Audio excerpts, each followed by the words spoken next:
everyone, it's Tammy responding to our second question. To respond to this scenario, I'm going to have to make some assumptions. First of all, I would assume that this is a student with whom I'm already familiar. Most likely, if he's had an FBA completed recently, then he is going to be someone that I've already had interactions with. I would also have to assume that following the FBA, a behavior intervention plan had already been put into place. So with these assumptions in place, I would begin by making sure that I secured and eliminated as much distraction as possible, both for this student and for all the students in the surrounding areas.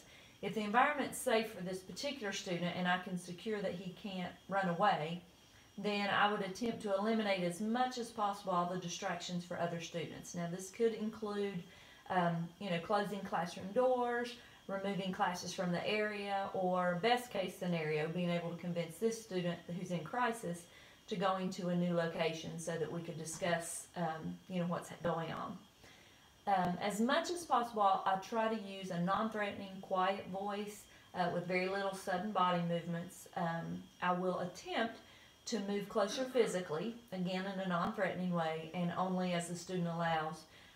Hopefully I would have enough previous experiences with them to build on, perhaps reminding them of how we have been able to resolve things in the past, and how they've always responded well to me before, and hopefully be able to get them into a secure location so that we can begin to think more about what we need to do next.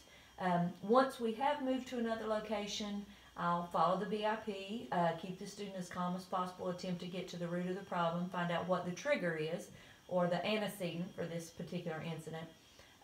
I would research the situation again, looking for triggers to see if the trigger is something that was already included in the BIP. I'll staff it with all the adults who are involved, teachers, aides, counselors, anyone that he'd been in contact with that day, until we could determine if changes to his BIP are necessary in order to avoid another incident of this kind. Guidelines for conducting functional behavior assessments talk about the role of function-based thinking, which I think is real important.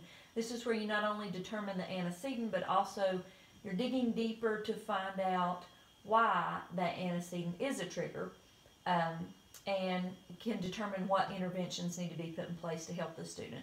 Obviously, BIP is a proactive tool, and so we're trying to look at, did we address all the things that could possibly be a trigger to this student's behavior, and if we haven't, then we may need to revisit that, go back in and see if we need to make any changes to that. The IDEA requires that when appropriate, students with disabilities be educated in the setting with children without disabilities. Therefore, it is our responsibility to make a good faith effort to provide a least restrictive environment. We have to look at all the supplemental services or resources to determine if we've done everything in place, put everything in place that this student needs in order to be successful.